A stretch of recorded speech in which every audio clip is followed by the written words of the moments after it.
Hi Algebra 1, welcome back to class. This is our last video of chapter 10. It's our last video of the week and it's the last video of the year. So let's just dive right in. This is 10.6, but the second section of that. And in your book, that would be on page 635. We're going to be doing problems 3 and 4 together today. Now, as I warned you in yesterday's video, you need to have your calculator handy for today too. So if you don't have it, pause the video and go get your calculator. Because we're going to be doing problems that use our trig functions on our calculator. And again, I want to be able to walk you through how that works on a scientific calculator as well as a phone calculator. Okay, so you can see on the board, I have a triangle here. And so one of the types of problems we will be dealing with today is using our trig functions to find the missing lengths of sides of a right triangle. We learned yesterday about sine, cosine, and tangent. We learned the ratios that show the relationship between those sides. That is true in all right triangles, no matter what. And our mnemonic device from yesterday was SOHCAHTOA. SOHCAHTOA. So we're going to be mentioning that a lot today as we use those functions and solve equations with them. So our first problem here, we have a right triangle. We know that the hypotenuse is 14. We know that this angle measurement is 48 degrees. What we don't know is x, the length of this side of the triangle. So we need to be able to use our trig functions in an equation to figure that out. So our equation is going to use the angle that we know. It's going to use the side that we know, as well as what we're trying to solve for.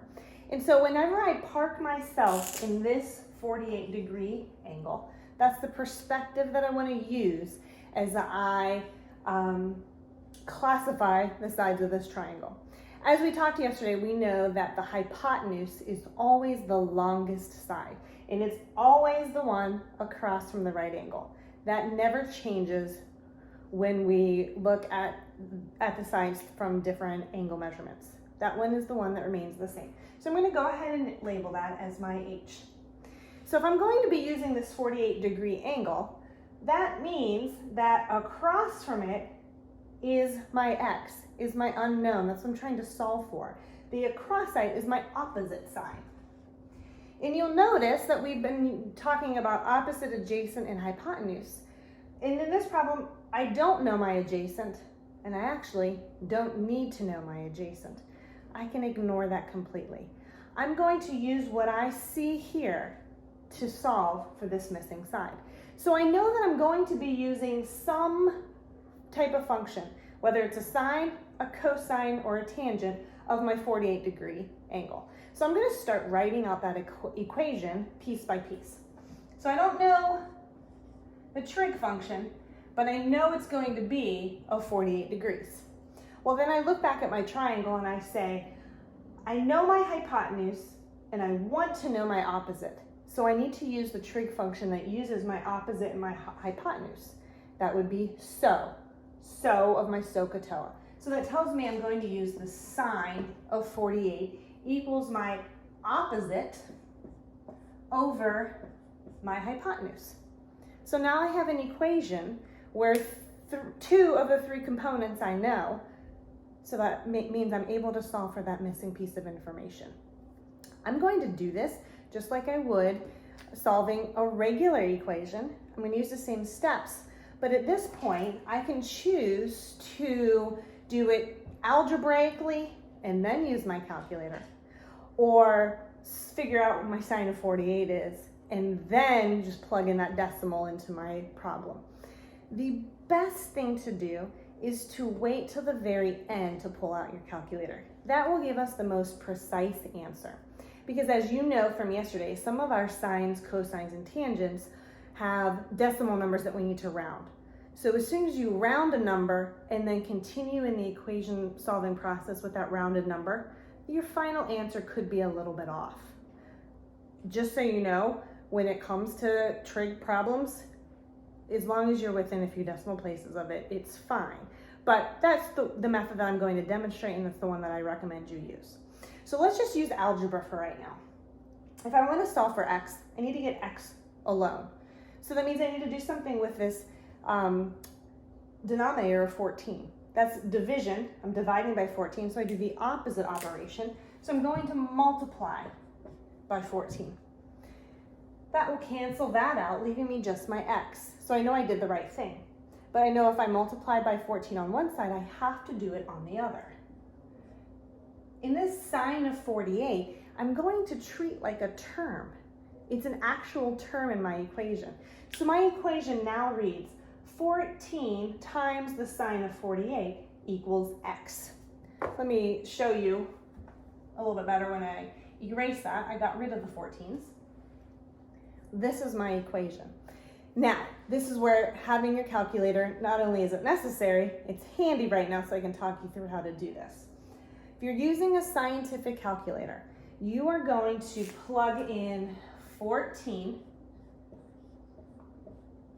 times, you're going to hit the sine button, and what's going to show up is that open parentheses too. You're going to put in 48, and you're going to close the parentheses, and you're going to hit the equal sign. And whenever I do that, I get a decimal number that goes on for a while, but this problem said find it to the nearest tenth. So I know that it rounds to 10.4. 10.4 is the length of this side of the triangle. How can I just look back at my original triangle and kind of just check to see that that number makes sense? Well, remember my hypotenuse is always my longest side. So if my longest side is 14, this measurement should definitely be smaller than 14. If you get a number bigger than 14, you did something wrong and you need to go back and find your mistake. But because it's smaller than 14 and in the right neighborhood, it makes sense. Now, if I had a hypotenuse of a really big number, 1400, let's say, and I did my equation and I solved and I still got 10.4, that doesn't really make sense how the hypotenuse could be 1400, but one side would just be 10.4. So you need to go back and just check that your answer makes sense. Okay, that's how we use our trig functions to find the length of missing sides. Okay, what I'm going to do is I'm going to change the triangle on our board and give you a chance to practice one of these on your own. Let me do that. And then we have one more type of problem to go over today.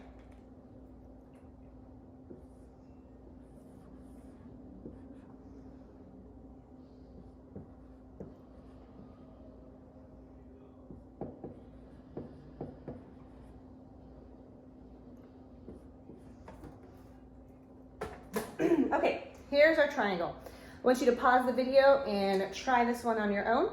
Make an equation using one of our trig functions, the angle measurement that we know, the side that we know, and my unknown. And then come back and we'll go over that together. Okay, so I know that I'm dealing with a 35-degree angle here. I'm going to sit myself there and look at my triangle from that perspective. That means this side is my opposite. The x is always my hypotenuse in this question because it's across from the right angle. And that means this side is my adjacent. So remember, just like in the last problem, I don't know the opposite side, and I actually don't need to know that for this problem. So I'm going to erase that, and I'm just going to focus on my adjacent and my hypotenuse. So that tells me that the trig function that I'm going to use is the one that uses my adjacent and my hypotenuse. So, ka, toa. Ka tells me I'm going to use the cosine of 35. Ka tells me my cosine equals my adjacent over my hypotenuse. Now, the last problem that we did together, my unknown or my variable was in the numerator of my fraction. Made it a little bit easier. When my variable is in the denominator, I need an extra step to get myself to where I need to be to pull out my calculator. So let's use some algebra and think through how we go about this problem.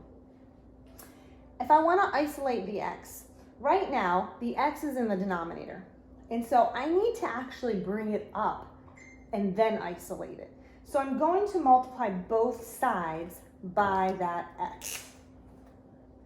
I'm going to show you because that's going to cancel out here and here. And if I do that on one side, I have to do it on the other. Let me erase what we just dealt with. And then we see this equation. X times the cosine of 35 equals 1.575. That doesn't really look like a 7. Okay, so then now I need to isolate that variable. Well, if x is being multiplied here by cosine of 35, now I want to go through and divide both sides by the cosine of 35.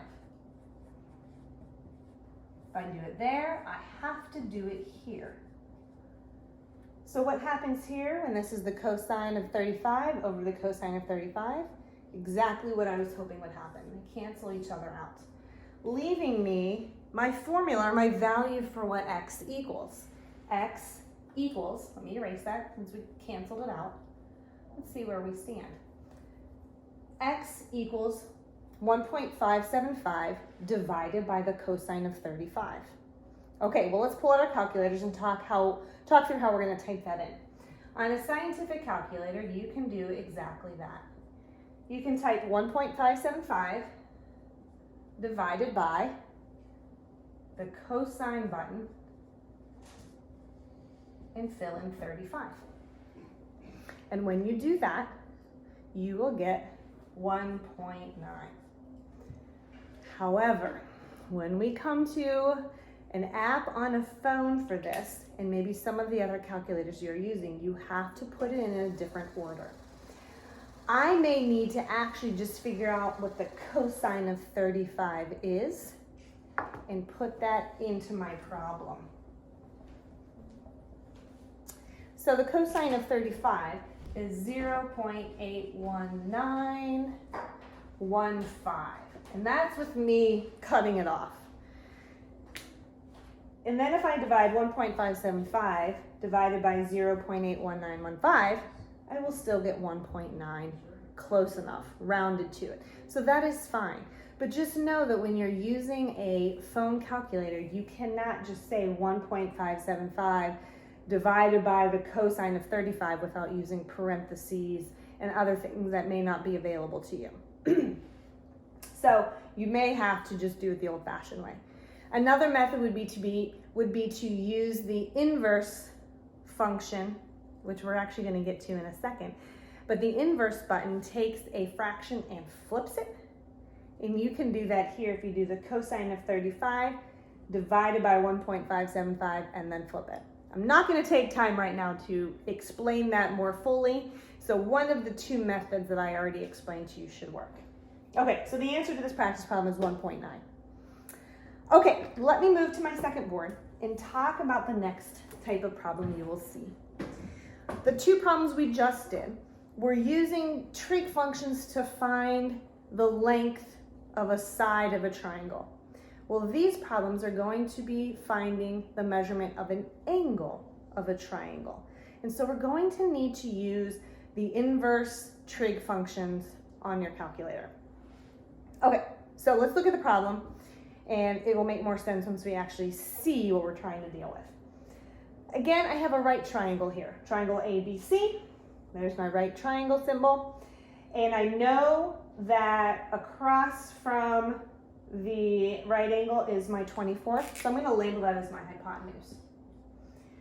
But the question asks, what's the measure, and this is another way you'll see it on Khan Academy, by the way, the measurement of angle A, the measurement of angle B, and the measurement of angle C.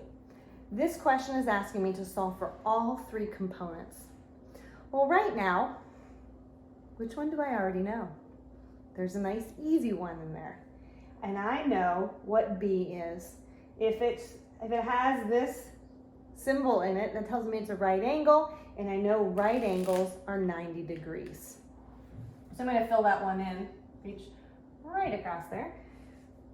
However, the next part, I do need to use trig functions to find either A or C. And it doesn't matter which one you do first, as long as you're getting the correct trig functions and putting the ratios in. Okay, so I'm just choosing to go for angle A first. That's where I'm headed. I don't know the angle measurement, but I know these two sides. So this is what I'm going to do. I'm going to write out an equation again, just like we did in the last problems. This time I'm going to know the trig function. I'm not going to know the angle measurement, but I'm going to know the two sides. And so if I'm parked in angle A, I know 24 is my hypotenuse, and I know this side, this 12, is my adjacent. So I know that the trig function that I'll be using here is going to use adjacent and hypotenuse. So TOA tells me it's cosine. So I'm going to start writing my equation, the cosine of A. Remember, I don't know what A is. That's what I'm trying to solve for. But I do know that my adjacent is 12 and my hypotenuse is 24. Remember, for equations, only one component can be missing in order for me to be able to solve it, unless we have a system, and we don't. We have one missing part, so we know the other two parts. Now, the cosine of A equals 12 over 24. Well, for the sake of making this problem easier, I look at that fraction and I can see that 12 over 24 reduces. 12 24ths is 1/2. This is where I need my inverse function on my calculator, and this is going to be a little bit more involved. So if ever I need to work backwards from a cosine value and get the angle, I need to use the inverse function, and it looks like this: cosine to the negative first power, sine to the negative first, tangent to the negative first. Those are the keys we use to work backwards to the angle measurement. And so how I would put that into an equation or into a calculator is like this: cosine to the negative 1 of 1/2. So let me talk you through that. On a scientific calculator, you're going to need to use the second function most likely. That means it's not what's written on the key, it's what's written above the key. So you're going to find a button that looks like second, and it is right above the cosine button, and then you would type in 1/2. You can do it in fraction form, or you could say, I know that 1/2 is 0.5, and then you would get your answer, okay? And when I do that, I get something nice and clean. I get 60 degrees. So what that would look like on your screen, it would no longer look like second cosine, it would look like cosine to the negative 1 power. That means we're going the backwards operation to get there. So that just told me that my angle measurement for A is 60 degrees. Okay, before we move on though, I want to talk you through how to do that on the iPhone. How you would do that is this. Remember, on the iPhone, you have to go kind of backwards order. So I'm going to go ahead and erase this from the scientific calculator, and I'm going to show you that we would start with our value, just like we started with our angle measurement when we're trying to find sine, cosine, and tangent. This time we're going to start with our value, and then we will still use the second key and then the cosine button. And that will then bring up cosine to the negative 1, and you will get the same answer, and that is 60 degrees. Before we move on, please make sure you are getting these correct.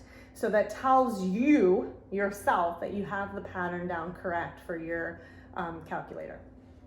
Okay, so I knew B was 90 degrees, and I know A is 60 degrees. So how could I find my third angle measurement? Well, I could erase my board and use trig functions again for angle C. Could totally do that.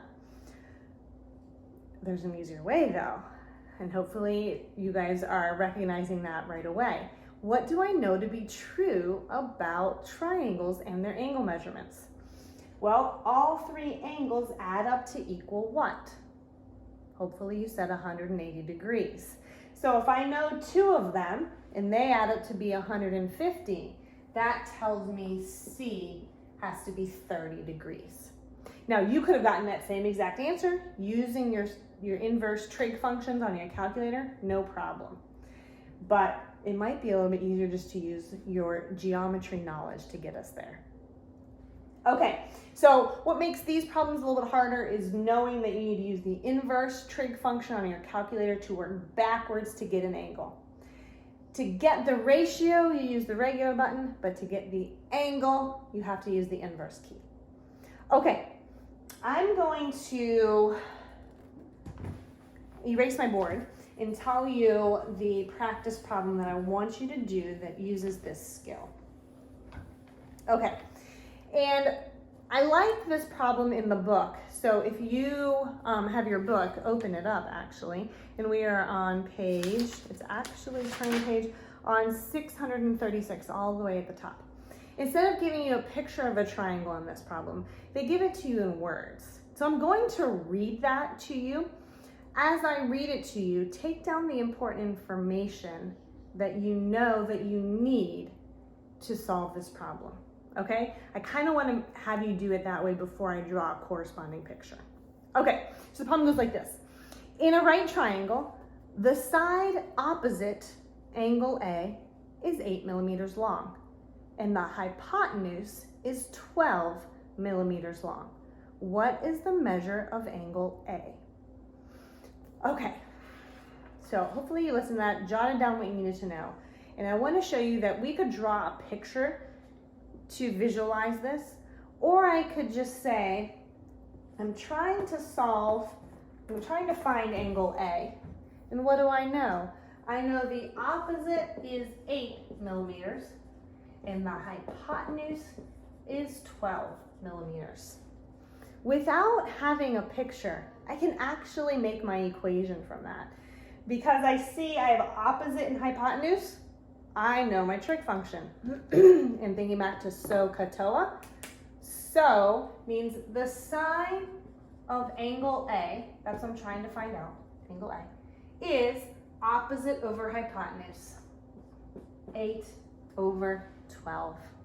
Remember, just like we did in the last problem, we reduced that fraction just because it makes it easier when you're plugging into your calculator. So let me reduce 8/12. Let me pull this a little bit closer here. And that gives me 2/3. This is where I need to use my inverse trig functions to go backwards from the ratio to get my degree measure. So that tells me I need to know the inverse sine of 2/3. Okay, if I plug that into my scientific calculator just like this, using my second function key and then my sine key, that will get me to my inverse sine, and then I plug in 2 divided by 3, close the parentheses. And if I do that, I get 41.8 degrees. Remember, we're talking about an angle measurement, so I know that's in degrees. If I were doing another type of calculator or a phone app calculator, I would know I need to put in 2 divided by 3, which gives me a repeating decimal, but that's fine, leave it up on your screen. And then hit second function sine, and that will give you 41.8. Again, if you're not getting these answers by using your calculator methods, you need to rewind this video and rewatch it so that you are getting the correct pattern flow for your calculator. Okay, that's it for today, for the week, for the chapter, and for the year. That's it for today. Okay, that's a wrap, everybody. You have some suggested book problems listed on RunWeb, and you have 2 Khan Academy assignments that use these skills. The first kind of problem that we did, finding the measurement of a side of a triangle, and then a set of problems using our inverse function to get the angle measurement. Okay, have a great afternoon, and I will be back for more videos, but I'll see you in our next Zoom class. Bye-bye.